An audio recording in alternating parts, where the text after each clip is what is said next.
A woman rides up to a stranger's ranch and begs to work for half a man's wage. She knows every inch of the land. She knows where the barn is, where the water runs, and where the stones are stacked at the edge of the west pasture. She's not here for the money. She's here for something she left behind in the frozen ground. Stay with me, and don't forget to like, share, and subscribe. Dawn broke over Black Rock Valley, cold and quiet. The kind of cold that settles deep in your marrow before you even open your eyes. Arthur Vance swung the heavy iron maul. Thwack! The oak fence post sank another inch into the frost-hardened earth. His knuckles were split. Bleeding a little, he didn't stop. Out here, you don't stop. Not when the work is the only thing keeping your mind quiet. A piece of paper fluttered against the barbed wire, a few feet away, nailed right to the wood. It was the foreclosure notice from the First Continental Bank of Laramie. The north wind whipped at the edges, trying its best to tear the paper loose. Arthur wished it would, but wishing wasn't a plow, and it sure as hell wasn't a paycheck. Later that morning, Arthur rode the wagon into town. Black Rock Crossing was mostly mud, timber, and gossip. He pulled up to Silas Greer, S. Mercantile, and loaded 50 pounds of flour and some coffee into the back. Silas leaned over the wooden counter. He was a good man with a house full of kids. "Put it on your ledger, Artie," Silas asked. His eyes were soft, pitying. That was the worst part. Arthur reached into his heavy canvas coat, pulled out 2 crumpled dollar bills. He flattened them out on the worn wood of the counter. "Take the cash, Silas. I know things are tight out your way." The bank ain't you," Arthur cut in. His voice was steady, quiet. "I lose the land. That's my burden. I won't drag your family's ledger down with me. Take the cash." Silas nodded, slow and respectful, and slid the money into the till. Out here, a man's dignity was usually the very last thing left in his pockets. You had to spend it carefully. Arthur made it back to the ranch right around noon. The sky was turning a bruised purple. Snow was coming. He was greasing the wagon axle in the barn when he heard the horse. Arthur stood up, wiped his hands on a greasy rag. A woman rode into the yard. She didn't look lost. She rode straight up to the hitching post, slipped off the saddle, and tied her horse off. She didn't look toward the house. She didn't wait for an invitation. She wore a faded canvas coat, no fancy hat, just a sturdy pair of leather boots that had seen miles of hard dirt. Arthur stepped out of the barn. He looked at her hands. They weren't soft town hands. They had thick calluses across the palms. "Good. I saw the notice you pinned up at the feed store," she said. Her voice was perfectly level at all. No shaking in it, a daub. "It's heavy work," Arthur said, leaning against the barn door. "Fence mending, clearing brush. The last of the corn needs harvesting before the freeze hits. It ain't a parlor game." "I didn't bring my parlor," she said, not a hint of a smile, just a simple statement of fact. Arthur studied her for a long moment. "I'm Arthur Vance. Cora Sterling. I can only pay $20 a month, Mrs. Sterling. Plus board. That's the best I can do." Cora didn't blink. "I'll take the job for 10. Arthur stopped wiping his hands. The wind whistled through the gaps in the old barn wood. He looked at her, really looked at her. A woman alone out here, offering to break her back for half the going rate. It didn't sit right. It felt like a trap or desperation. He stepped closer, looked her dead in the eye. "Mrs. Sterling," Arthur said. His voice dropped low, scraping like a steel shovel on riverstone. "A woman's sweat ain't worth less than a man's on the Vance Ranch. Dirt doesn't care who's shoveling it. Neither do I.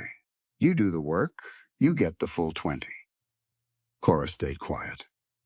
"I don't buy cheap labor," Arthur continued, "and I sure as hell don't rob folks who are willing to bleed for a paycheck." "You take exactly what your labor is worth?" or you get back on that horse and ride out." Cora held his gaze. She didn't flinch. Slowly, she gave a single, firm nod. "Show me where the pitchforks are," she said. She started right then. Arthur watched her from the barn doors. She took to the horse stalls, mucking them out. The sharp sting of ammonia and rotting hay didn't slow her down. She moved with a rhythm. Lift, toss, sweep.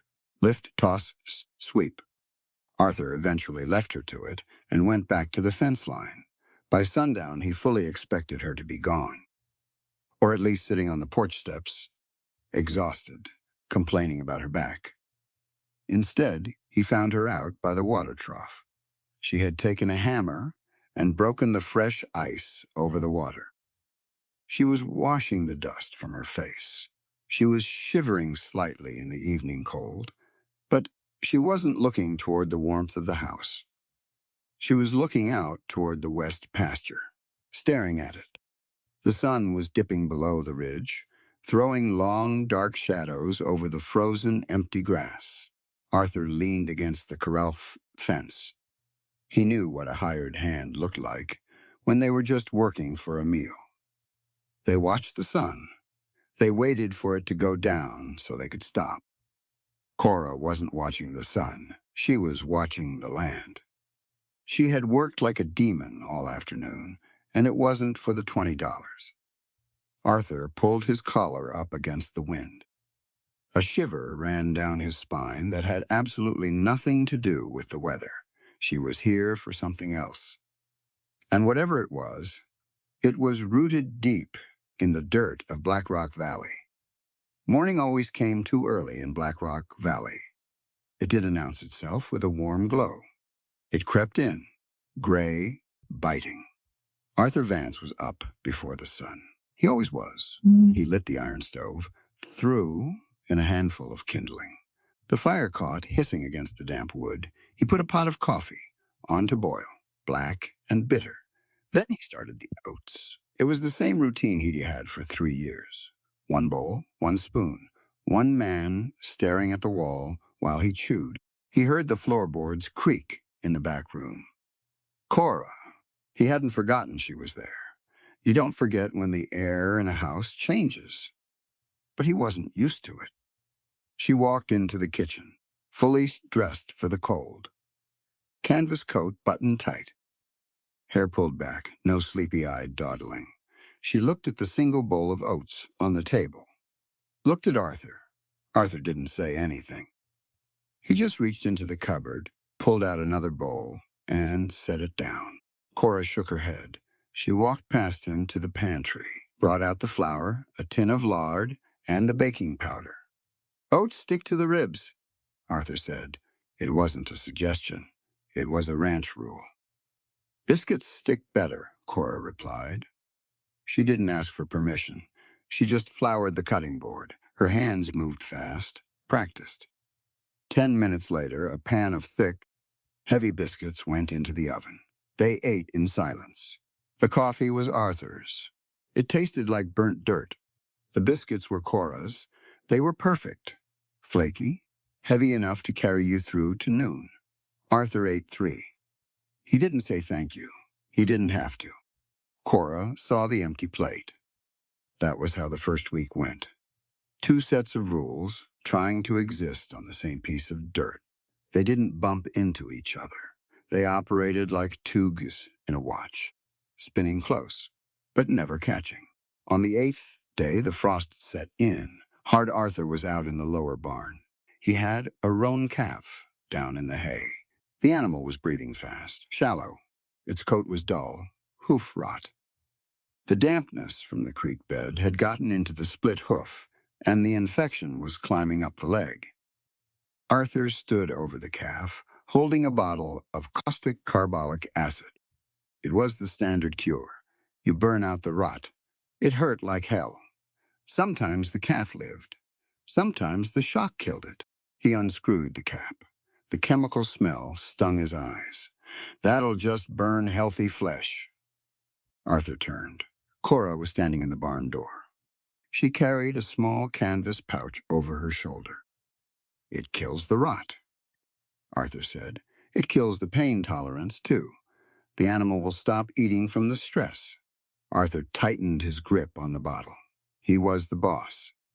He was the man who owned the cattle. Out here, a hired hand didn't tell the owner how to tend his stock, especially a woman. The unwritten law of the West said he should tell her to get back to the fence line and mind her business. But Arthur looked at the calf. Then he looked at Cora. "You got a better idea?" he asked. Cora stepped into the barn. She knelt in the dirty hay. She didn't mind the muck on her skirt. She opened her pouch. "Willow bark," she said, pulling out a handful of dried strips, "and pine pitch mixed with yarrow. I learned it from a Shoshone woman outside Laramie. The pitch seals out the damp. The willow brings down the fever in the blood. The yarrow draws the rot." Arthur watched her. "You put that mud on him, he might lose the leg," Arthur said. "You put that acid on him, he might lose his heart," she countered. She didn't look up for his approval. She just started packing the mixture into the cleft of the calf's hoof. Her hands were gentle, firm. The calf kicked once, then settled. It let out a long, shuddering breath.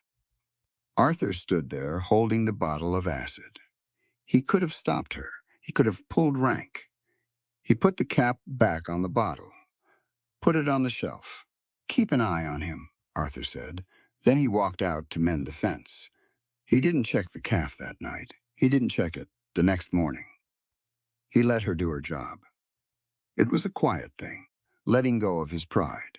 3 days later, the calf was up, limping, but eating. The fever was gone.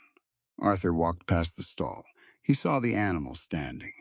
He didn't say a word to Cora about it. There was no grand speech, no apology for doubting her. Words like that were cheap anyway. But the next time Arthur drove the wagon into Black Rock Crossing for supplies, he went to the apothecary. He bought a large jar of dried yarrow and a block of pure pine pitch. When he got back to the ranch, he didn't hand them to her. He just left them on the workbench in the barn, right next to her canvas pouch. Cora found them the next morning. She looked at the jars. Then she looked out the barn window at Arthur, who was busy chopping wood in the yard. She smiled. Just a little. It wasn't romance, it was respect. And out here, respect was worth a whole lot more. The corn harvest came on fast. Wyoming doesn't give you a warning. The wind shifts from the south to the north, and suddenly the air smells like ice. You have about 3 days to get the crop in, or you lose it to the frost. They worked side by side. Arthur took the left rows. Cora took the right. It was brutal work. The dry corn leaves were like razors. They sliced through canvas sleeves. They left tiny, stinging cuts on the backs of your hands. The stalks were heavy. The burlap sacks were heavier. Arthur watched Cora out of the corner of his eye. He expected her to slow down, to take a break under the oak tree. She didn't. She swung the heavy machete with a rhythmic thwack. Grab the stalk. Chop. Toss in the basket. Move. Sweat dripped down her forehead, cutting tracks through the dust on her face. She didn't complain. She didn't sigh. By the second afternoon, they were pushing toward the far west boundary of the property. Arthur didn't come out here much. The soil was rocky, hard to irrigate. It was a lonely stretch of land that ended at a line of scrub oaks. "We'll finish this row and call it," Arthur yelled over the wind. He threw a bundle of stalks into the wagon. He turned to look for Cora. She had stopped. She was standing about 20 yards away. The machete hung loose in her right hand. She wasn't looking at the corn. She was looking at the ground near the edge of the trees. Arthur wiped his brow and walked over. There was a small mound of stones tucked under the lowest branch of an oak. It wasn't a natural pile. The stones were arranged carefully, stacked to form a small, neat rectangle. Weeds had grown up around it, but the shape was unmistakable. a grave. Arthur had seen it when he bought the place 3 years ago. He figured it was a beloved hunting dog, maybe a prized foal. Out here, folks buried things where they fell. He never paid it much mind, but Cora was staring at it. Her shoulders were tight. Her breathing had changed. The steady, rhythmic breaths of hard labor were gone. Her chest rose and fell in jagged, shallow jerks. Her knuckles, gripping the machete, were bone white. "Cora?" Arthur said. His voice was low, soft. She didn't move. She just stared at the rocks. Arthur didn't step closer. He didn't reach out to touch her arm. That wasn't his right. A person's grief is a private room.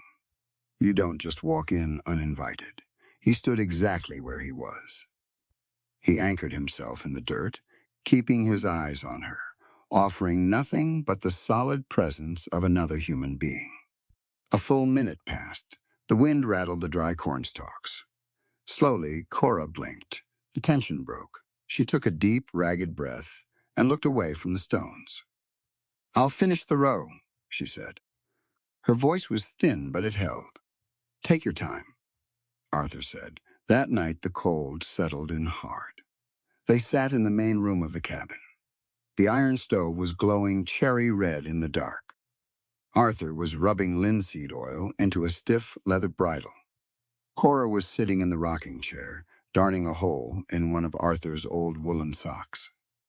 The fire popped, throwing orange sparks against the iron grate.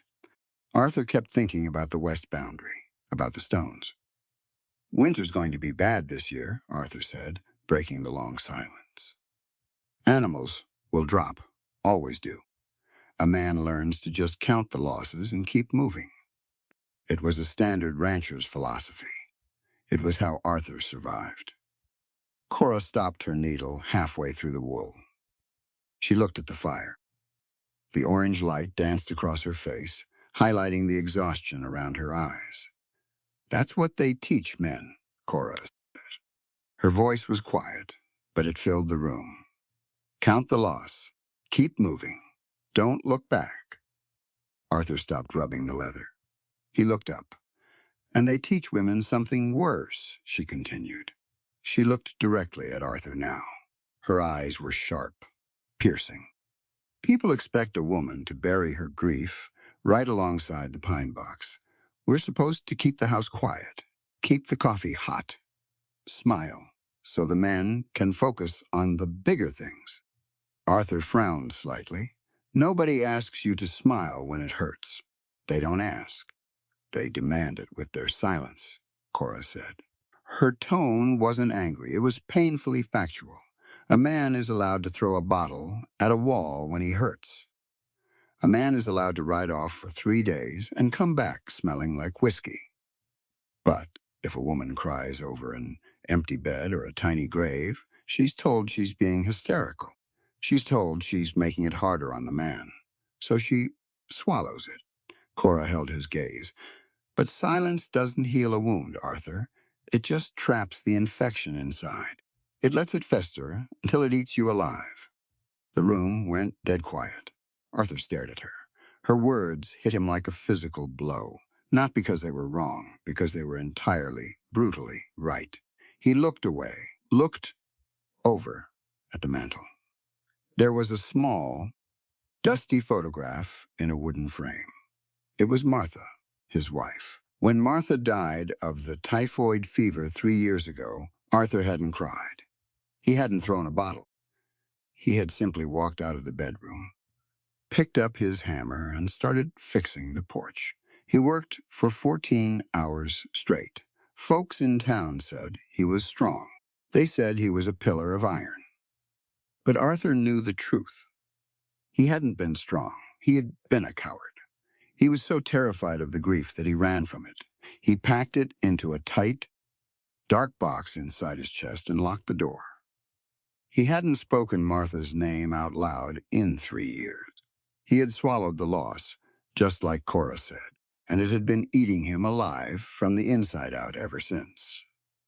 Arthur looked down at his hands.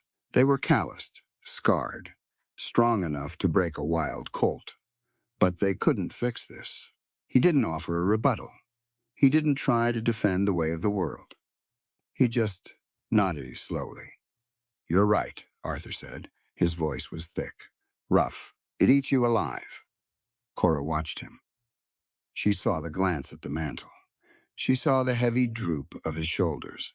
She didn't offer him pity. She just picked up her needle and went back to darning the sock. "It's a hard land, Arthur," she said softly to the fire. "But we don't have to be as hard as the rocks we plow." Arthur went back to oiling the leather. The silence that settled over the cabin wasn't the cold, distant silence of the first week. It was different. It was the silence of two people who had just realized they were walking with the same limp. The buggy rolled up the drive just after midday. It didn't belong out here. It was lacquered black, with shiny brass lanterns and red-spoked wheels that caught the Wyoming dust like an insult. Arthur was fixing a busted wagon wheel. He set his wrench down on the barrel. He wiped his hands on a rag. He didn't step forward to greet them. You don't roll out the red carpet for the hangman. Hiram Lockwood climbed down first. He was a heavy man, soft around the middle. He owned a good chunk of the Laramie Bank and acted like he owned the dirt underneath it, too. Behind him stepped his son, Nathaniel. Nathaniel wore a wool suit that had never seen a day of hard labor. He carried a leather briefcase. He had the kind of smooth, unlined face that only comes from letting other men do your sweating. "Arthur," Hiram said. He tipped his bowler hat. He sounded friendly. "That was the trap." "Hiram," Arthur replied. He didn't offer his hand. "Long ride from town just to check on my health." Hiram chuckled, but it didn't reach his eyes. "Well, your health is fine. Your ledger, on the other hand, is sickly. We're 6 weeks out from the deadline, Arthur. The board is getting restless." "I have 6 weeks," Arthur said. His voice was flat. "I'll have the money." Nathaniel stepped forward. He popped the brass clasps on his briefcase. The sound was too loud in the open air. "With respect, Mr. Vance, the math doesn't support that claim," Nathaniel said. He pulled out a sheet of paper. "Your corn yield won't cover a third of the principal. You have a balloon payment due December 15th. The bank is prepared to foreclose." Arthur stared at the boy. "I know my own debts." Hiram held up a hand, playing the peacemaker. "Arthur, listen. I didn't come here to take your livelihood. I came with a lifeline, an offer." Arthur crossed his arms. "I'm listening." "Sell me the south pasture," Hiram said. 200 acres. The land backs up to my grazing tract. You sign over the deed to the south end, and I'll wipe your debt clean. You keep the house. You keep the upper pastures. You start fresh." It was a good deal. On paper, it was a miracle, a drowning man being handed a rope. But Hiram Lockwood didn't just want dirt. He wanted the south pasture. The south pasture had a small oak tree on a gentle rise. And beneath that oak tree was a marble headstone. Martha's headstone. When Arthur had bought the ranch, he promised Martha she would never have to move again. He had buried her there to keep that promise. Selling that land meant selling her resting place to a man who would plow it over for cattle feed without blinking. "No," Arthur said. Hiram sighed. "Arthur, be reasonable. The south pasture ain't for sale. Neither is the north. The debt is on the whole property, and I'll pay it on the whole property." Nathaniel sneered.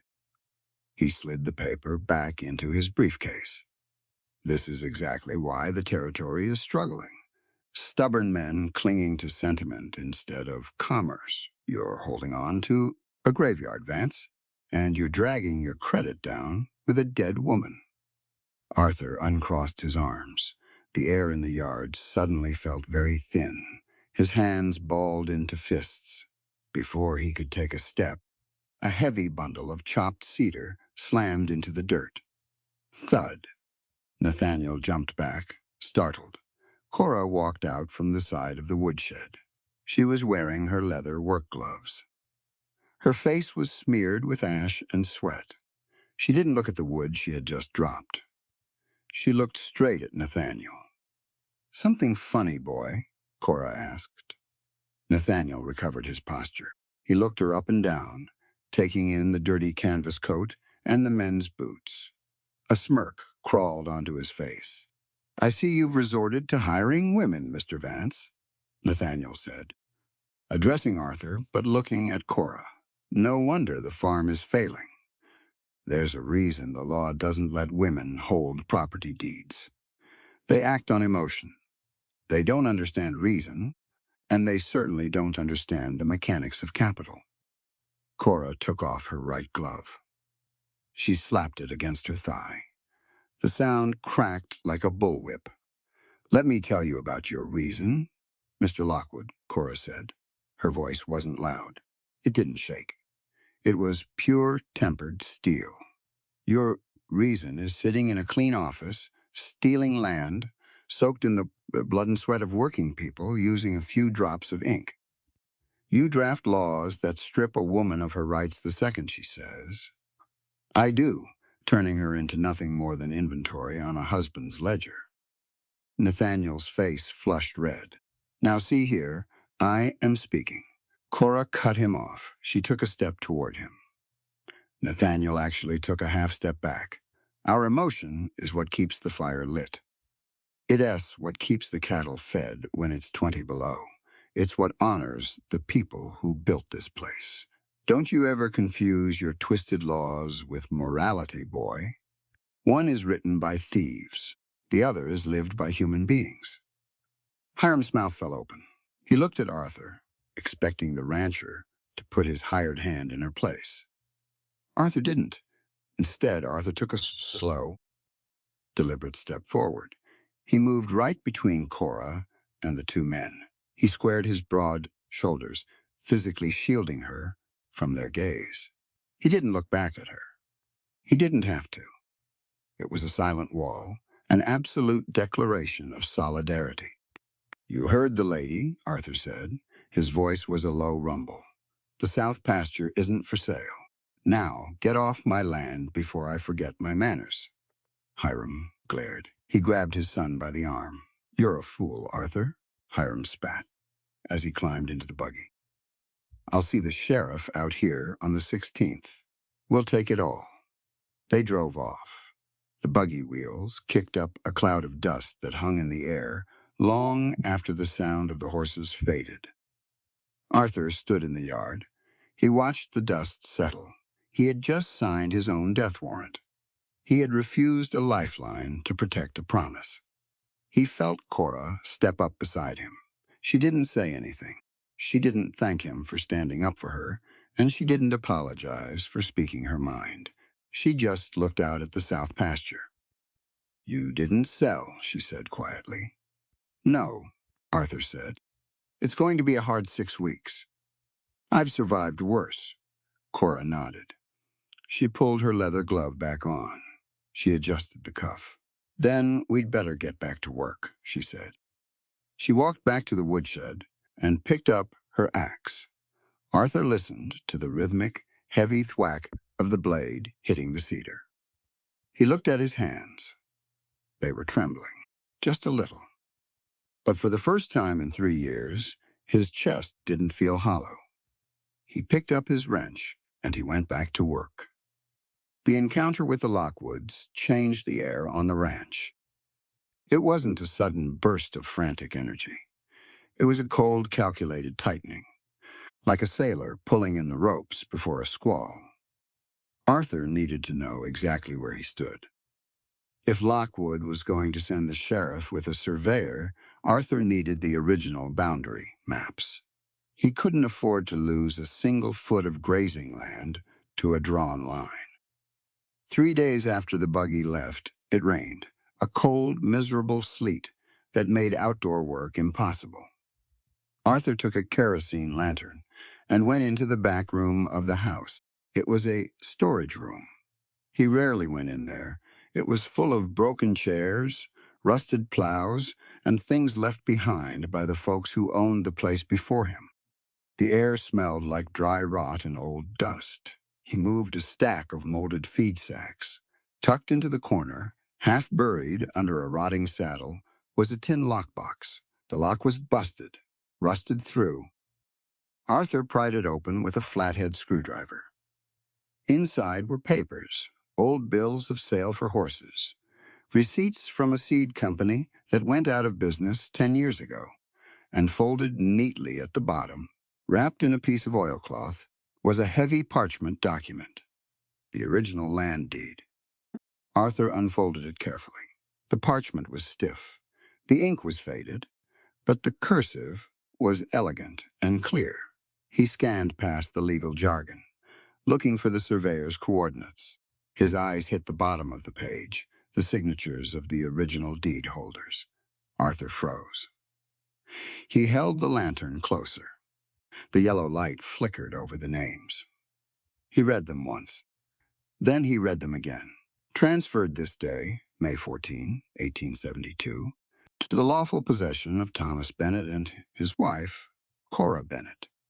Arthur stared at the name. Cora Bennett. Cora Sterling. She had given him a fake surname. He lowered the lantern. The ring beat against the tin roof, a heavy drumming sound. She hadn't just wandered onto this ranch looking for work. She knew this place. She knew the soil. She knew exactly how many paces it took to get from the barn to the creek. That first day, when she went straight to the horse stalls without being shown where they were, it wasn't intuition. It was memory. He felt a sudden sharp spike of anger. He had let a stranger into his house. He had eaten her food. He had listened to her talk about grief by the fire, and the whole time she was standing on dirt that used to belong to her. Why was she here? Was she working with Lockwood? Was she trying to find a loophole to steal the land back when the bank foreclosed? Arthur shoved the deed into his coat pocket. He didn't confront her. Not yet. He needed facts. A man doesn't draw his gun unless he knows what he's shooting at. He saddled his bay gelding in the rain. He didn't tell Cora where he was going. He just rode out. It took him 2 hours to reach Black Rock Crossing. He was soaked to the bone. He tied his horse outside the assayer's office and walked in, dripping water onto the floorboards. Old man Higgins was behind the counter, peering through thick spectacles. Higgins knew everybody's business. It was his job. Arthur? Higgins said, surprised. Awful weather to be riding for pleasure. Ain't for pleasure, Arthur said. He pulled the folded deed out of his damp coat and laid it on the counter. I need you to look up a name. Thomas and Cora Bennett. They own my parcel before me. Higgins adjusted his glasses. He looked at the names. He sighed. Ah, the Bennetts. I remember them. Thomas bought the parcel right after the railroad came through, tried to grow wheat. Failed miserably. Where are they now? Arthur asked. His jaw was tight. Thomas went back east, I believe, Higgins said, turning to a heavy ledger book. Left in the winter of 73. Good riddance, if you ask me. Mean man. He had a temper. And the wife? Higgins flipped a page. Cora. She didn't go with him. She moved down to Laramie, reclaimed her maiden name. I heard. Sterling. Arthur gripped the edge of the counter. Is she broke? Did he leave her destitute? Higgins looked up, surprised. Destitute? Heavens, no. Cora Sterling is a smart woman.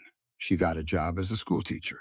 I heard from the circuit judge last month that she inherited a tidy sum from an uncle in Ohio, bought a very nice house right on Elm Street in Laramie. She's entirely self-sufficient. Arthur let that sink in. The anger that had been boiling in his chest suddenly vanished. It was replaced by a deep, confusing hollow. She wasn't destitute. She wasn't desperate for $20 a month. She had a warm house in Laramie. She had money. She had respectability. Yet she had put on a worn canvas coat. She had ridden up to his ranch. and she had begged to do backbreaking labor for half a man's wages. She had let her hands bleed on his fence posts. She had slept on a lumpy mattress in a drafty back room. Why? Why would a free, independent woman subject herself to the brutal hierarchy of a cattle ranch? Why would she willingly step back into a place where she had failed with a mean husband? Arthur? Higgins asked. You all right? Yeah, Arthur whispered. Yeah, thanks, Higgins. Arthur walked back out into the rain. He mounted his horse. The ride back to the ranch took an eternity. The cold rain washed the mud from his boots, but it couldn't wash the confusion from his mind. He thought about the way she looked at the west pasture, the mound of stones.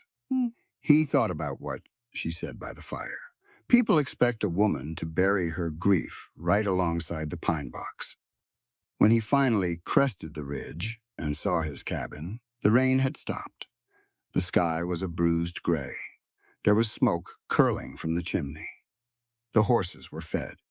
The barn door was secured against the wind. Arthur rode into the yard. Cora stepped out onto the porch. She was holding a lantern. She looked at his soaked clothes. She didn't ask where he had been. She didn't ask why he left without a word. I kept a plate of stew warm on the stove, she said. Arthur looked at her, really looked at her. He didn't see a hired hand anymore.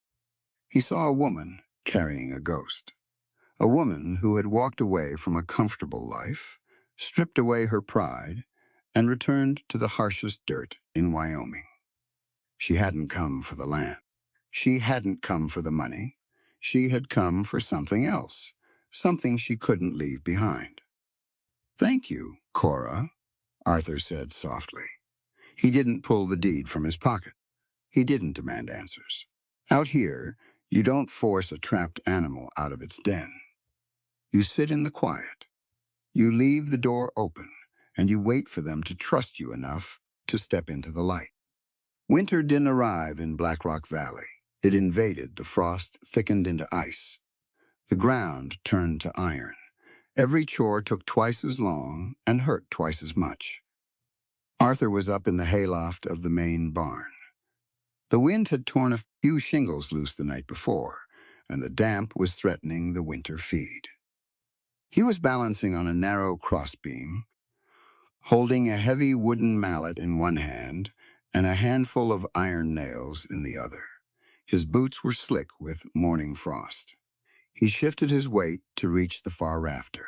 His left heel slid. It happened fast. The awful, weightless drop. Arthur dropped the mallet and threw his arm out to catch the beam. His hand hooked the rough wood. His entire body weight jerked against his shoulder, but it was his wrist that took the brunt of it. There was a sickening pop. Pain bolted up his arm like a lightning strike, white hot and blinding. Arthur grunted, hauling himself onto the loft floor with his good arm. He lay there for a minute in the dusty hay, breathing hard. Sweat beaded on his forehead despite the freezing air.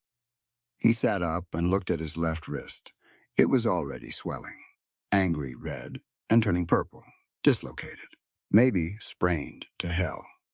A rancher with one good arm was a liability. He knew that. He gripped his left hand with his right, took a deep breath, and yanked. The joint slid back into place with a wet crunch. Arthur clamped his jaw shut to keep from screaming. He climbed down the ladder slowly, one-handed. He walked into the yard. He picked up a bucket of feed with his right hand, trying to act natural, but the pain made his vision swim. He stumbled, dropping the bucket. Oats spilled across the frozen dirt. Cora walked out of the tack room. She saw the spilled oats. She saw the pale, sweaty sheen on Arthur's face. She didn't gasp. She didn't ask what was wrong. She walked over, took his left arm gently by the elbow, and led him toward the cabin. Sit, she said, pointing to the chair by the iron stove. Arthur sat. He didn't argue. Cora went to the washstand. She poured cold water into a basin. She grabbed a clean linen towel and tore it into long, even strips. Then she came back and knelt beside his chair. She took his injured hand. Her touch wasn't tentative. It was firm, confident. "You said it yourself," she murmured, feeling the swollen joint. "Had to," Arthur rasped. "You're a fool, Arthur Vance.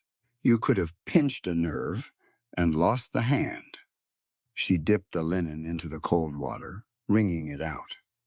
She began to wrap his wrist, tight enough to support the bone, loose enough to let the blood flow. Arthur watched her hands. They were scarred from the corn harvest, calloused from the axe. But the way she moved them, the precise, gentle pressure, was something else entirely.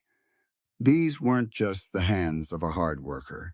These were the hands of a mother, a woman who had spent countless hours soothing fevers in the dark.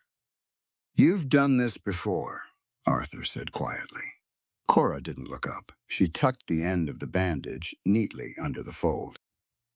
"When you care for something fragile in a place this hard, you learn how to mend things," she said. She stood up. "Keep it elevated. I'll finish the chores." She didn't wait for his permission. She just walked out the door. Arthur sat by the fire. He looked at his bandaged wrist. The cold water pulled the fire out of his skin. He felt a strange, unfamiliar ache in his chest. It was the ache of being cared for. He hadn't felt it in 3 years. The next afternoon, the mail rider came through. It was a rare occurrence. Black Rock Crossing was 10 miles away, and the rider only came out to the ranches if he had a registered letter. Arthur was sitting on the porch, his arm in a canvas sling. Cora was in the yard, brushing down the bay, gelding. The rider trotted up, tipping his hat. "Mr. Vance, got a letter here, postmarked from Laramie.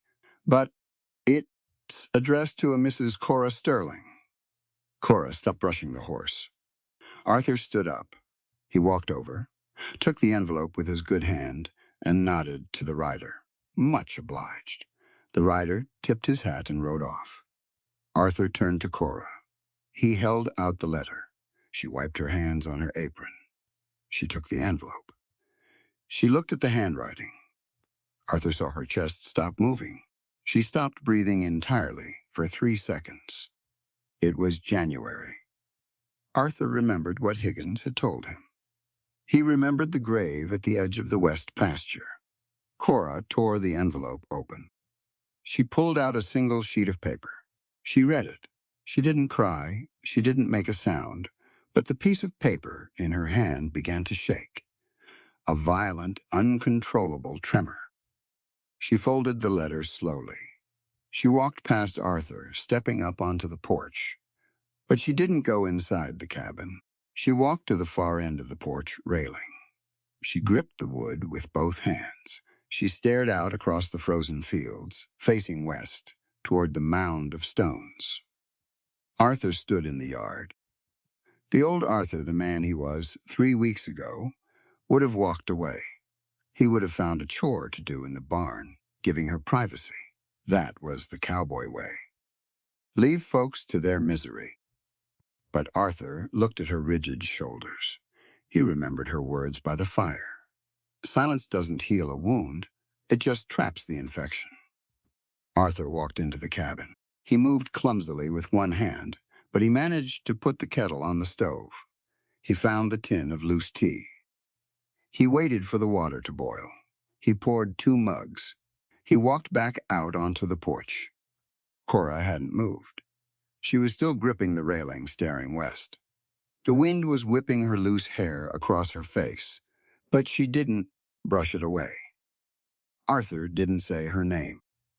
He didn't ask what the letter said. He walked to the railing. He set one steaming mug down on the flat wood, right next to her trembling hand. Then he pulled up a wooden chair.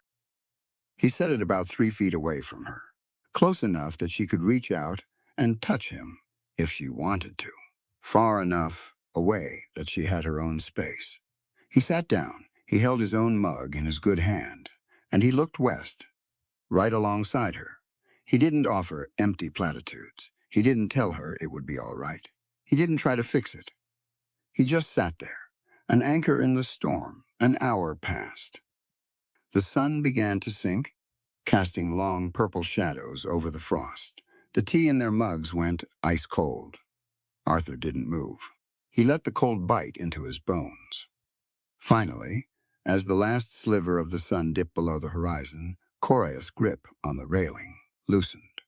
She let out a long, shuddering breath. It sounded like a sob that had been trapped in her throat for 5 years. She turned her head. She looked at Arthur sitting there in the freezing dusk. She didn't say thank you. She didn't have to. She reached out, her fingers brushing lightly against the sleeve of his coat. Just for a second. Then she picked up her cold tea, and they walked inside together. With his wrist in a sling, Arthur was useless for heavy lifting. He hated being idle. It made his mind race. It made him think about the bank, about Lockwood, and about the quiet woman sleeping in his back room. He decided to tackle the old back barn. It was a small, sagging structure behind the main woodshed. Arthur had barely opened the door since he bought the place. It was full of rotted lumber and rusted tools left by the previous owners. By Thomas Bennett, Arthur grabbed a pry bar and a lantern. The air inside was thick with dust and the smell of ancient mouse nests. Arthur started clearing out the debris, using his right arm to drag the lighter pieces of trash into the yard to burn later. He moved a heavy stack of moldy canvas tarps. Underneath, the floorboards were warped. One of them was loose. Not just rotted loose, but cut. It had been sawed in half and laid back down to look flush. Arthur frowned. He knelt, wedging the pry bar under the edge of the board. He leaned his weight on it. The rusted nails shrieked and the board popped up. Underneath the floor, in the dry dirt of the foundation, sat a small wooden chest. It wasn't a toolbox. It looked like a keepsake chest. The wood was dark, bound with strips of rusted iron. A cheap brass padlock hung from the latch, heavily corroded. Arthur pulled the chest out of the hole. It was surprisingly light. He set it on the dirt floor of the barn. He stared at it. A cold knot formed in his stomach. He didn't know why, but he knew this box was heavy, with something worse than rusted tools. He took the pry bar. He slipped the flat edge under the padlock and brought his boot down on the handle. The corroded lock snapped like dry kindling. Arthur opened the lid.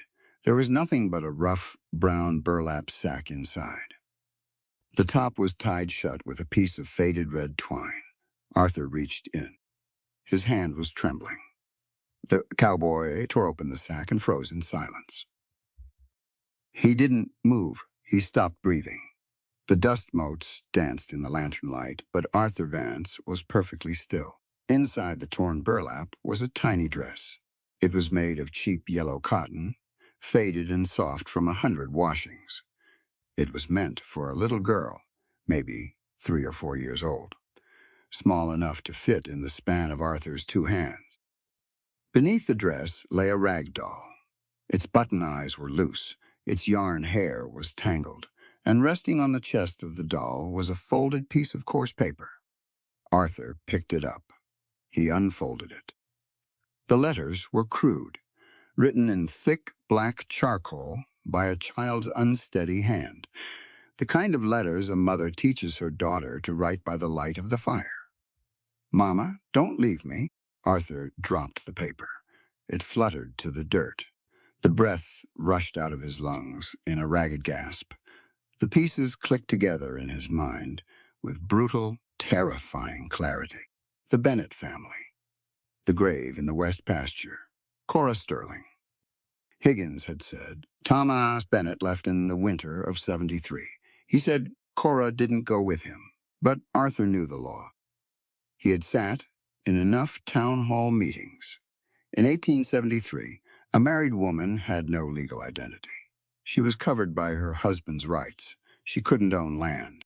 She couldn't sign a contract, and she had no legal right to her own children, living or dead. Her husband's word was the law of God and men.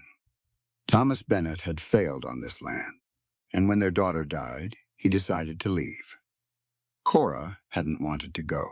She had begged to stay with her child's grave, and Thomas had forced her. He had packed his wagon, locked her child's last belongings in a dark hole under the floor, and dragged her away from the fresh dirt of the west pasture. "Mama, don't leave me." It wasn't just a note. It was a dying child's plea, and it was a mother's eternal nightmare. Arthur fell back against the wooden wall of the barn. He slid down until he was sitting in the dirt. He held the tiny yellow dress in his massive calloused hands. He was a tough man. He had seen men die on the trail. He had buried his own wife. But as he sat in the gloom of the old barn, looking at that little dress, a tear spilled over his eyelid. It cut a clean track through the dust on his face. He didn't wipe it away. Footsteps crunched on the frost outside. "Arthur?" "The coffee's boiling over." Cora stepped into the doorway of the barn. The bright winter sunlight framed her silhouette. She looked at Arthur sitting on the floor. Then she looked down at his hands. She saw the yellow cotton. Cora froze. The color drained from her face, leaving her as pale as milk. Her lips parted, but no sound came out. Her eyes darted from the dress to the open floorboard, and then to the scrap of paper on the dirt. She took a step forward. Her knees buckled. She caught herself on the doorframe. Her chest heaved. The stoic, unshakable woman who had chopped wood in the freezing sleet shattered right there in the doorway. "Abby," Cora gasped. It was a strangled, broken sound. Arthur didn't try to hide the dress. He didn't offer a polite excuse. January 1873. Cora wept, her voice trembling with an ancient, furious grief. She had the fever. I stayed awake for 5 days. I boiled the willow bark. I prayed. It wasn't enough. She gripped the doorframe, her knuckles turning white.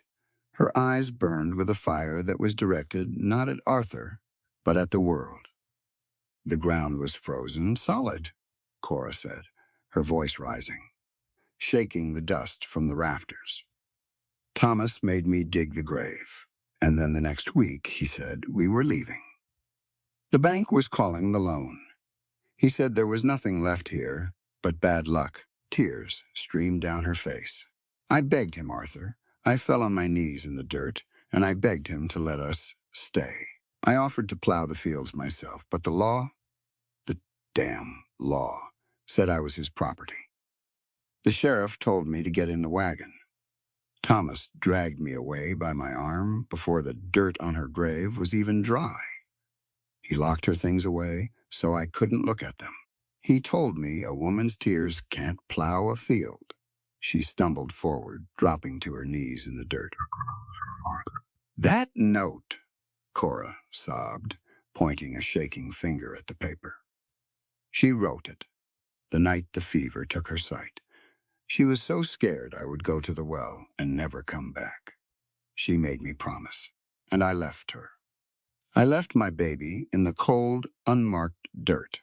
She buried her face in her hands, her shoulders shaking violently. "I didn't come here to steal your land, Arthur," she wept. "I don't want the deed. I just couldn't sit in a warm house in Laramie while my baby was out here alone. I just wanted to be near her." Arthur Vance sat in the dirt. He didn't reach out to pat her shoulder. He didn't tell her it wasn't her fault.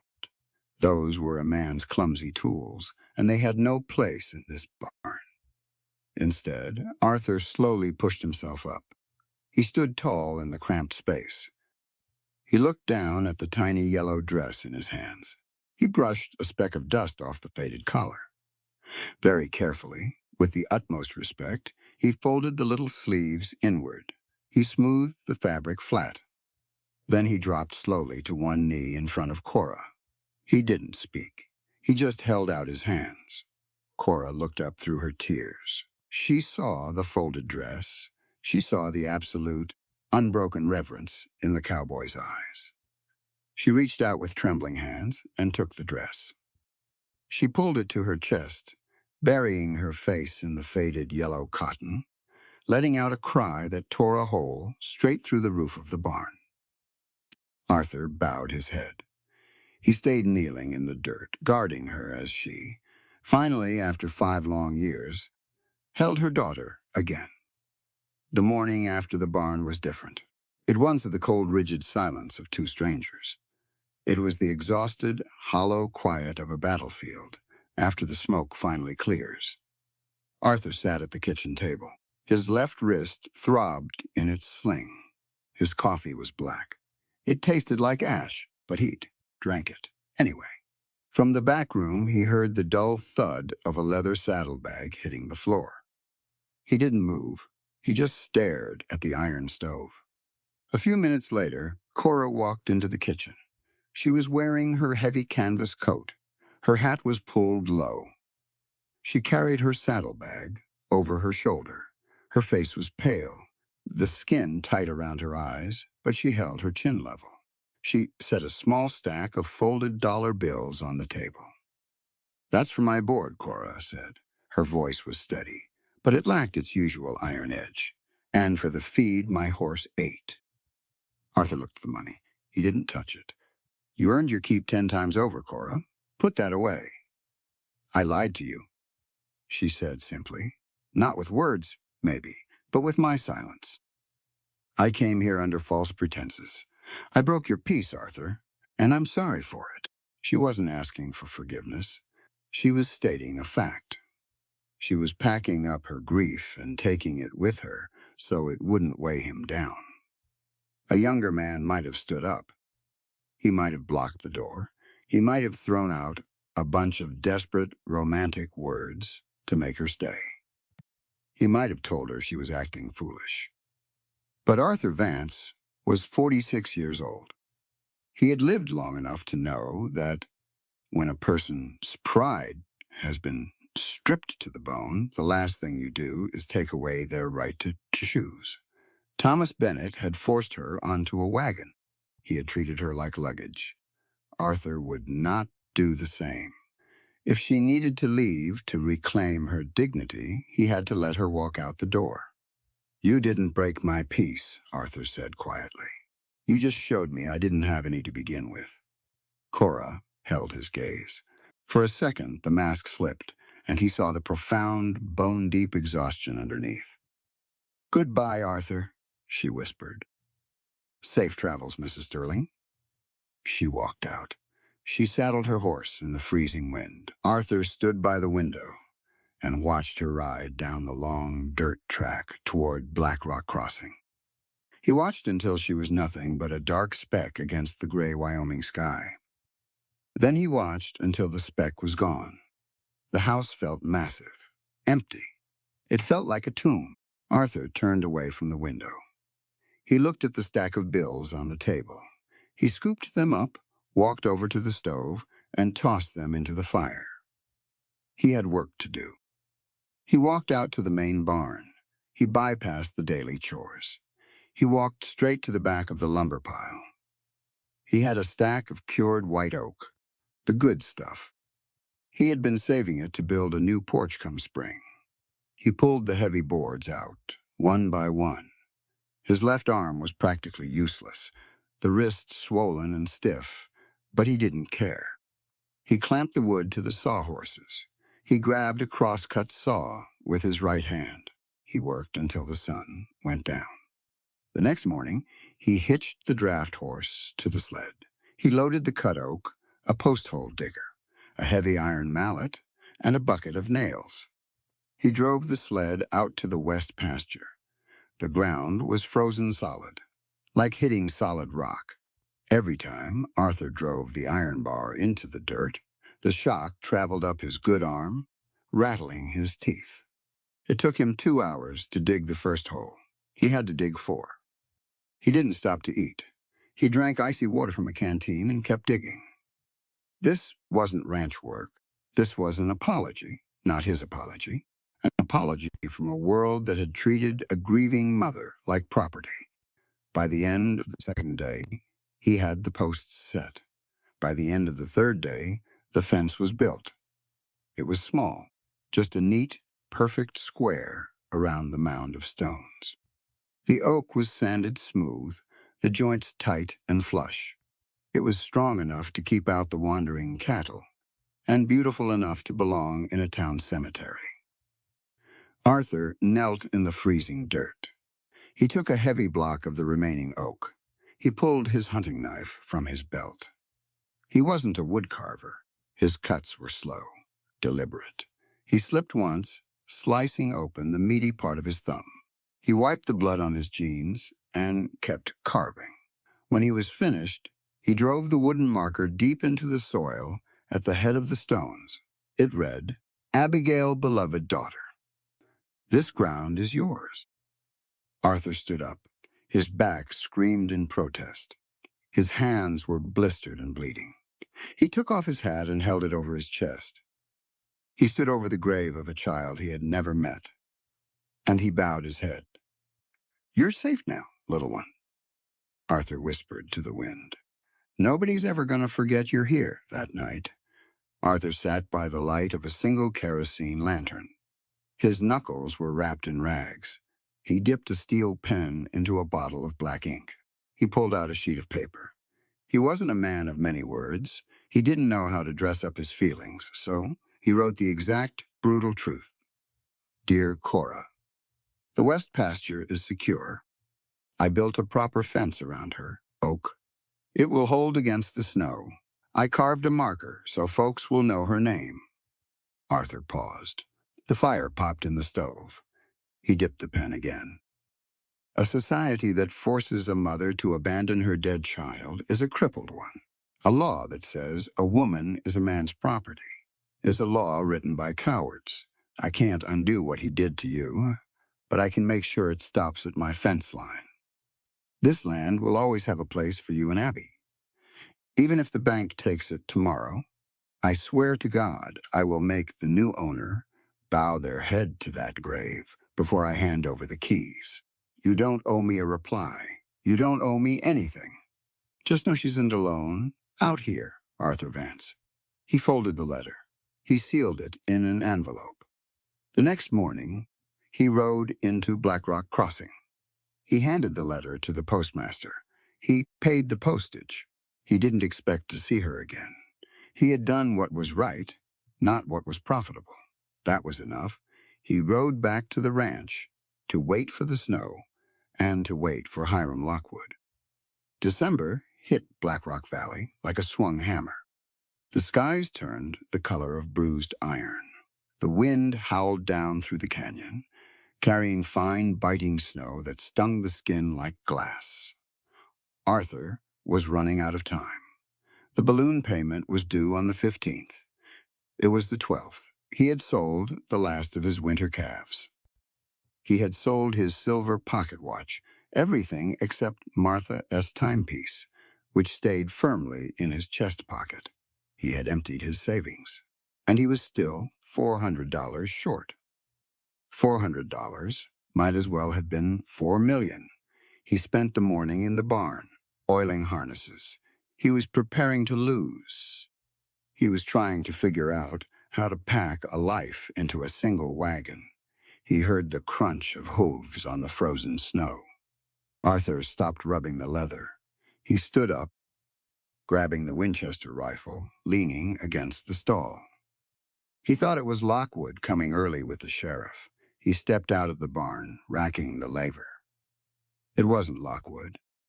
A rider was coming up the drive, bundled in a heavy wool coat, face obscured by a scarf. As the horse drew closer, the rider pulled the scarf down. It was Cora. She didn't look like a broken woman running from ghosts. She sat tall in the saddle. Her eyes were bright, sharp, and focused. She rode up to the barn. She looked at the rifle in Arthur's hand. "Expecting trouble?" she asked.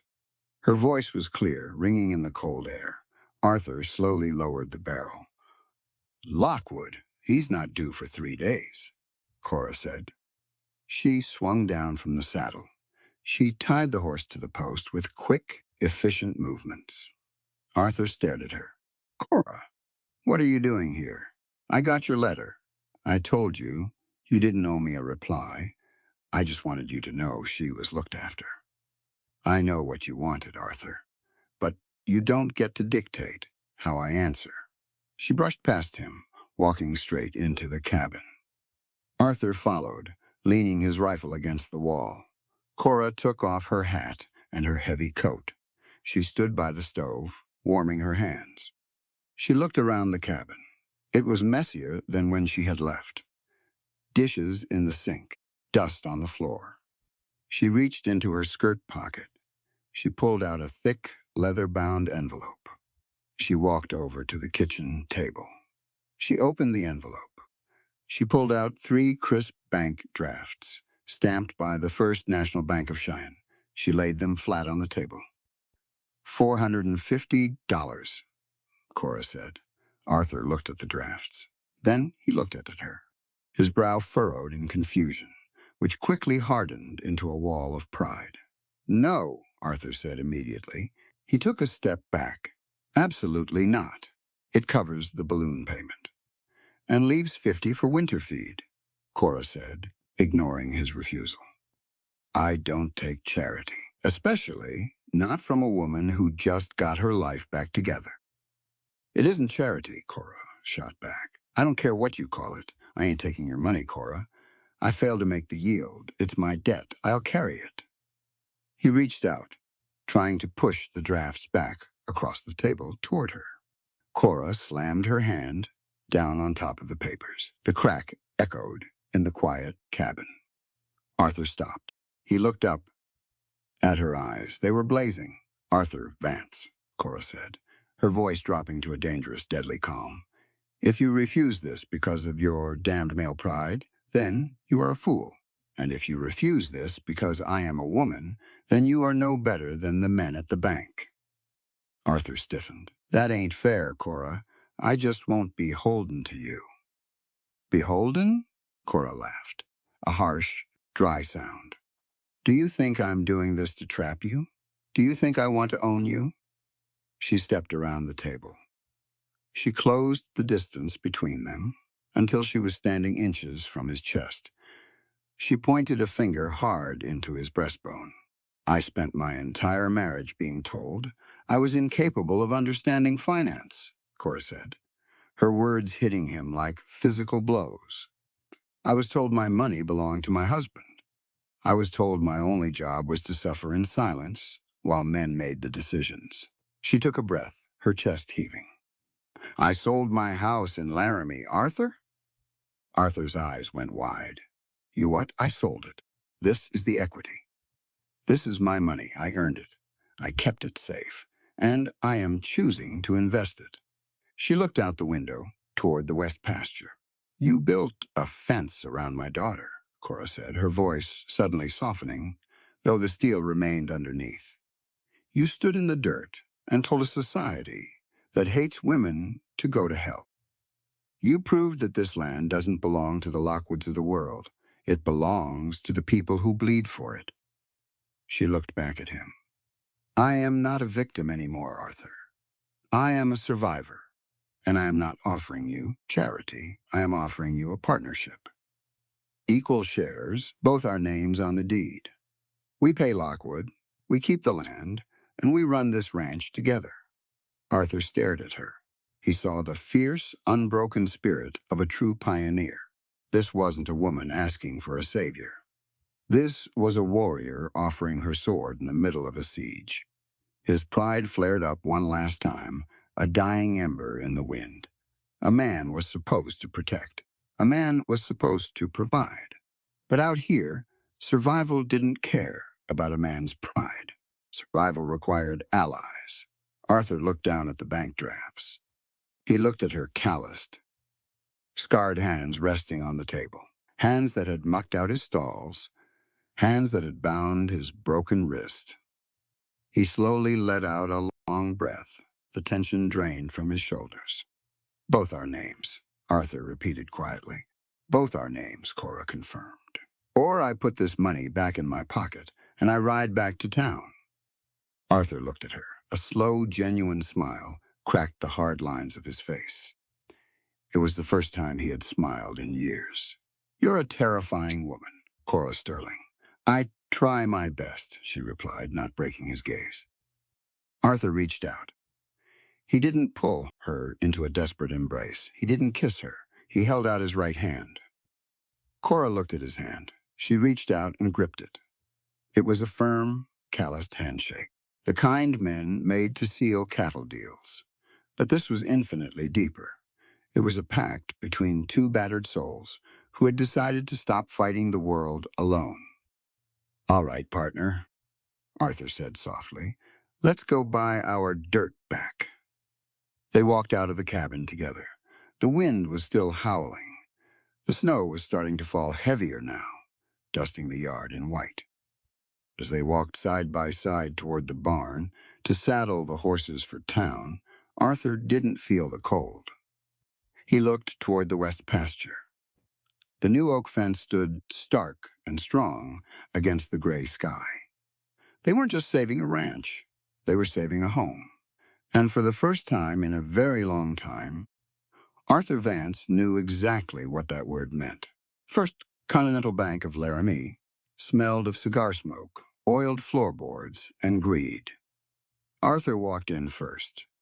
He didn't bother kicking the snow off his boots. He let it melt onto the polished oak floor. Cora walked right beside him.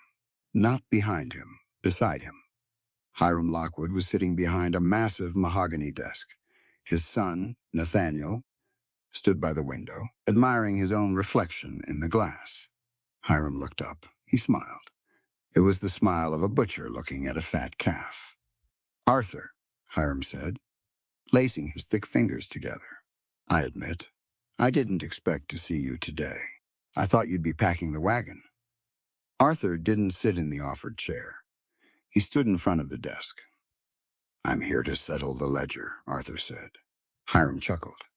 He looked at Cora, dismissing her with a flick of his eyes. "With what? Good intentions?" "The balloon payment is $400, Arthur. The bank doesn't trade in firewood and stubborn pride." Cora stepped forward. She didn't reach for her purse like a nervous churchgoer. She reached inside her heavy coat and pulled out the thick, leather-bound envelope. She snapped it open. She pulled out the 3 bank drafts and laid them flat on the mahogany wood, right over Hiram's pristine blotter. $450, Cora said. Her voice was ice water. "Drawn on the First National of Cheyenne. Paid in full, plus 50 for the winter interest." Hiram stopped smiling. He leaned forward, staring at the stamped paper. Nathaniel walked over from the window. He picked up one of the drafts. He frowned, looking for a forgery. "These are drawn in your name," Nathaniel said, glaring at Cora. "Cora Sterling." "They are," Cora agreed. "You can't pay his debt," Nathaniel sneered. He tossed the paper back on the desk. "A woman cannot legally act as a financial guarantor for a man's land deed without a husband's signature. The law says cash is legal tender." Cora interrupted. She didn't raise her voice. She didn't need to. "And the law in this territory also states that an unmarried woman, or a widowed woman, holds the full right to her own purse." She leaned over the desk. She looked Hiram Lockwood dead in the eye. "I am buying half the deed to the Vance Ranch. Arthur is selling it to me. The money from that sale pays off your bank. The transaction is clean. It is legal, and it is done."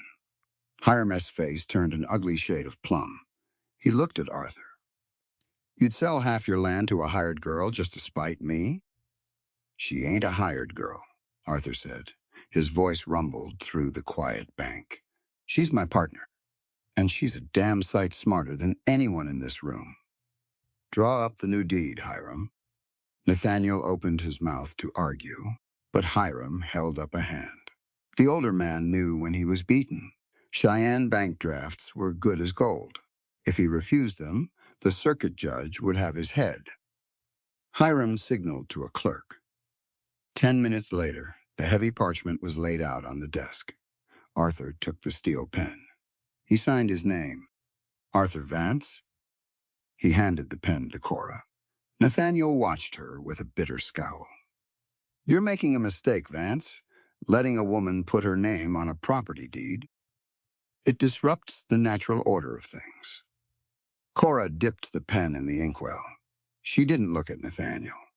She just spoke to the room.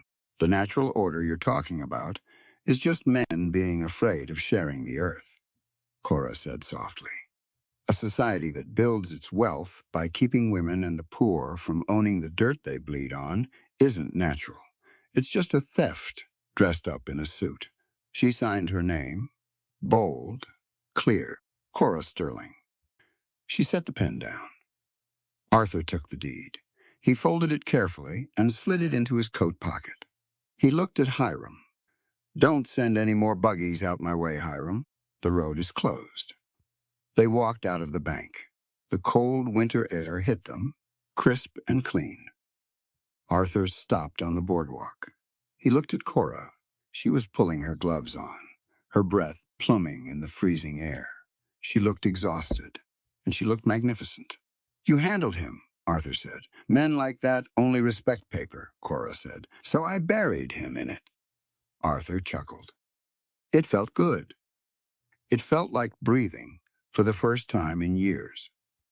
They rode back to the valley as the snow began to taper off. By the time they reached the ranch, the clouds were breaking. Weak, pale winter sunlight was spilling across the white fields. It made the snow sparkle like crushed glass. Arthur didn't unsaddle his horse right away. Walk with me, he said. Cora nodded. They walked side by side, leaving deep tracks in the fresh snow.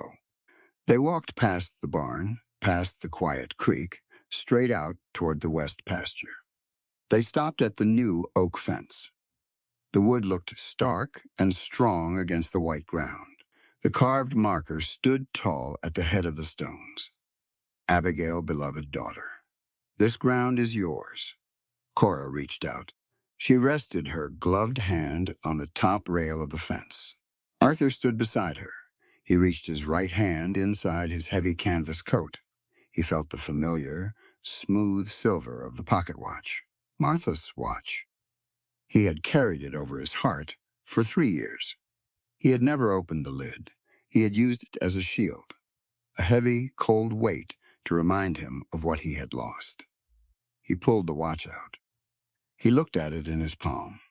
The silver caught the winter sunlight. Slowly, Arthur pressed the latch. The lid popped open. The quiet ticking sounded impossibly loud in the still air. Inside the lid, engraved in the silver, were the words Martha had requested before she passed. For Arthur, wherever you are, come home. Arthur traced the engraving with his rough thumb.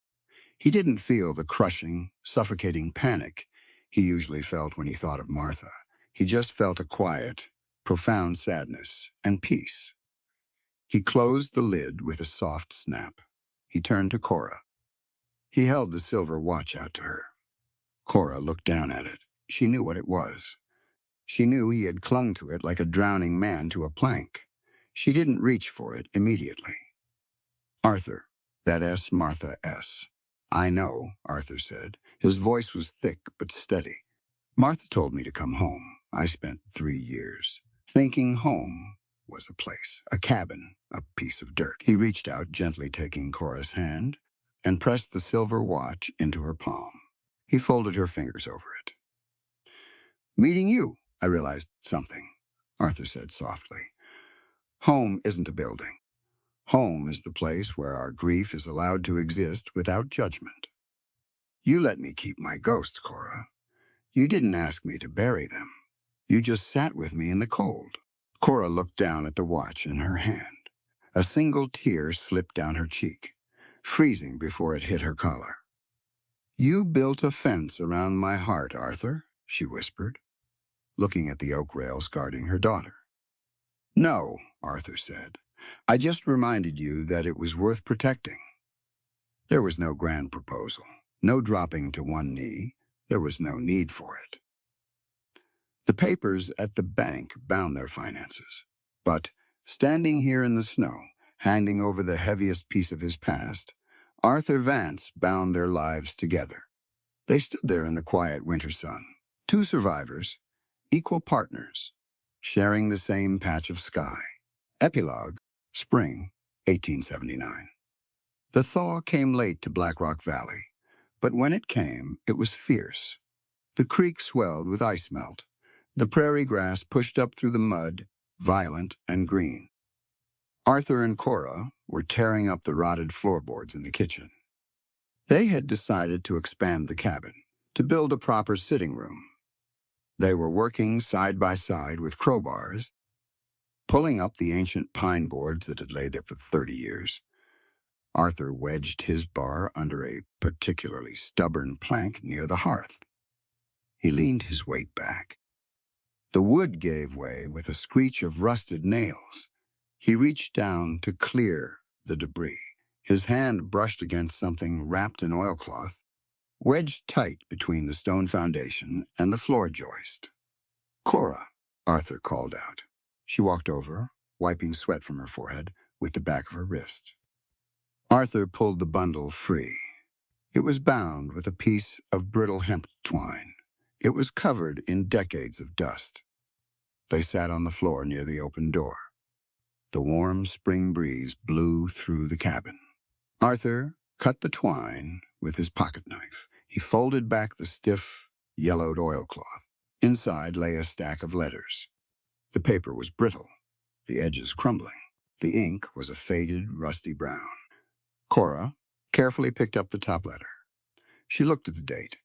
October 14, 1851. She read aloud. Her eyes widened. "Arthur, this is from before the territory was even organized." She unfolded the letter. The handwriting was elegant, slanting across the page. She began to read. It was a letter from a man named William Asher to a woman named Eleanor Reed. Over the next hour, sitting in the dust of their half-torn kitchen, Arthur and Cora read through the stack. It was a story buried in the dirt. William and Eleanor were abolitionists. They had used this very cabin, or the structure that stood here before it, as a safe house. They had hidden runaway slaves heading north before the border wars tore the country apart. The letters detailed a love forged in terror and hard labor. It spoke of cold nights listening for the hoofbeats of bounty hunters. It spoke of a desperate, clinging hope. William and Eleanor never married. The letters revealed that William rode south into Kansas to fight in the skirmishes. He died there in 1858. Cora picked up the final letter. It was written by Eleanor a few weeks after she received the news of William's death. Cora's voice was barely a whisper as she read the fading words. "My dearest William, the men in Washington draft their laws. They draw lines on maps and tell us who is property and who is free. They tell women to be silent, and they tell the poor to starve. Laws of men are cruel, my love." Cora paused, her throat tightening. Arthur rested his heavy hand gently on her knee. She continued, "But the dirt beneath our feet is always just. It does not care about the laws of Congress. It embraces the bones of us all, rich or poor, master or slave, man or woman. It remembers our sweat. It remembers our tears, and it only blooms for those who plow it with love. I will leave this valley tomorrow, but a piece of us will always remain in this soil, waiting for the next pair of hands to take up the plow." Cora slowly folded the letter. She looked at Arthur. He looked back at her. They weren't the first ones to fight for their right to exist on this land. They weren't the first ones to lose pieces of their heart to the Wyoming wind. The dirt beneath their boots was a ledger of human struggle, a quiet, enduring witness to the fight for freedom, dignity, and love. "We should put them back," Arthur said softly, "but in a better box, a cedar one." Cora nodded. "It's their house, too." Dawn broke over Black Rock Valley. It wasn't cold. The air smelled of damp earth, blooming sage, and the sweet, heavy scent of pine. Arthur Vance was out by the north pasture. He was replacing a section of wire. He swung the heavy iron maul. Thwack! The rhythm was the same as it had been a year ago, but the man swinging the hammer was entirely different. His shoulders were loose. His chest wasn't hollow. He didn't work to outrun his ghosts. He worked to build something for the living. He heard the crunch of boots on the grass. He stopped mid-swing. He lowered the maul and turned around. Cora was walking up the slight rise. She wasn't wearing a faded, ragged coat. She wore a simple cotton dress. Her sleeves rolled up to the elbows, revealing the strong, capable arms of a survivor. She carried 2 tin cups of steaming coffee. She walked up to the fence line. She handed Arthur a cup. He took it. Their fingers brushed. It was a simple touch, but it carried the weight of 1,000 unspoken promises. Arthur took a sip. It was hot. It tasted like home. He leaned his forearms against the top rail of the fence. Cora leaned right next to him. Their shoulders touched. They didn't speak. They didn't need to. They looked out over the sprawling, green expanse of Black Rock Valley. They saw the cattle grazing in the lower draw. They saw the strong oak fence in the west pasture, guarding the little mound of stones. There was no marriage certificate locked in a drawer in Laramie. There was no preacher's blessing to validate them. There were just 2 free people, standing by choice under the massive Wyoming sky. 2 people who had stared down the cruelty of the world, tore open the burlap sacks of their past, and decided to plant something new in the dirt. The wind blew across the valley, rustling the prairie grass. And the land held them both. While this story may be inspired by historical settings, frontier life, or cultural traditions, it is not intended to serve as an accurate historical account. Creative liberties have been taken to improve storytelling, character development, pacing, and cinematic atmosphere for entertainment purposes. And so the plow turned the earth, and the earth gave back what had been buried in it for years. Not just the letters of William and Eleanor, though those letters mattered deeply, but the truth that every inch of that Wyoming soil had been trying to say all along. This land does not belong to the men with the biggest ledgers. It belongs to the people willing to bleed for it, cry over it, and stay when the world gives them every reason to run. Arthur Vance and Cora Sterling didn't build a life together because the law said they could. They built it because they chose to. And in a world where so much was taken from people without their consent, that single act of choosing, freely, equally, with eyes wide open, was the most radical thing 2 people could do. The first truth this story lays down at your feet is this: strength is not the absence of grief. It is what you do with the grief once you stop pretending it isn't there. Arthur had been hammering fence posts for 3 years, working himself into the frozen ground, because as long as his hands were moving, he didn't have to feel the shape of the hole Martha had left behind. He was a man the town called strong. Iron, they said. A pillar. But Cora saw through that word immediately, because she knew what it really meant. Strong, in the language of the frontier, meant don't ask for help. Don't show the wound. Don't speak her name out loud. Cora had lived under that rule her whole life, had been told that her tears were a burden to men with bigger problems, that a woman's sorrow was something to be packed away in a dark hole under the floorboards and forgotten. She looked across that fire at Arthur and told him the truth that neither of them could afford to keep hiding. Silence doesn't heal a wound, it just traps the infection. And the moment Arthur nodded and said, "You're right, it eats you alive," that was not weakness. That was the first act of genuine courage either of them had shown in years. The second truth belongs to that burlap sack in the barn floor, to the yellow cotton dress and the rag doll with the loose button eyes and the note written in a child's shaking hand. "Mama, don't leave me. There is no law written by any man on earth that can explain how a mother is forced away from her dead child's grave at the orders of a failing husband and the indifferent machinery of a legal system that considered her his property.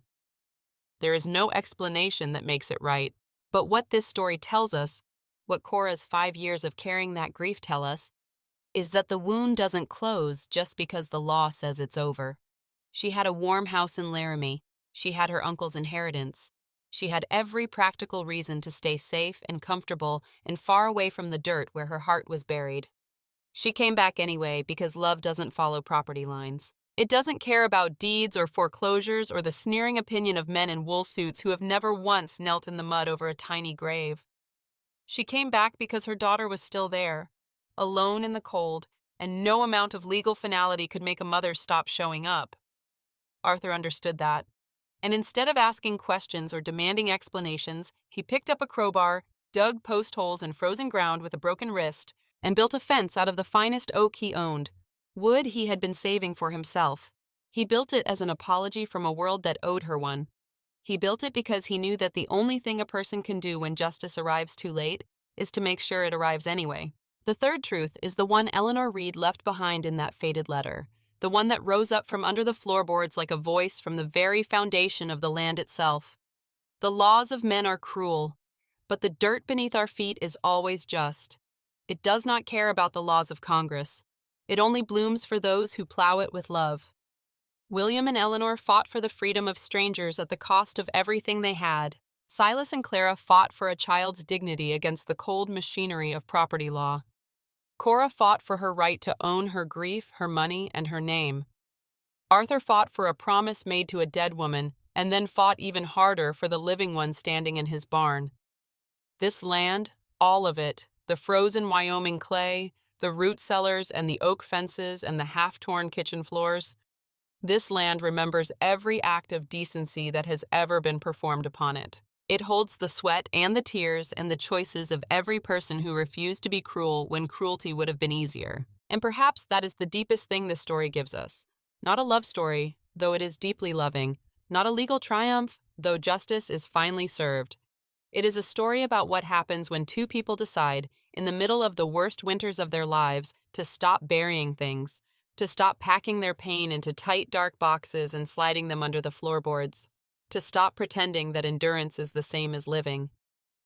Arthur opened the watch. He read the engraving. He held Martha close for the last time, and then he pressed her into Cora's hands, not as a surrender, but as the most honest thing he had ever offered anyone.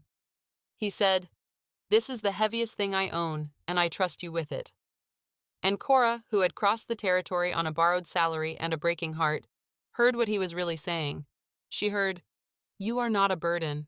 You are not less. You are worth building a fence out of the best wood I have."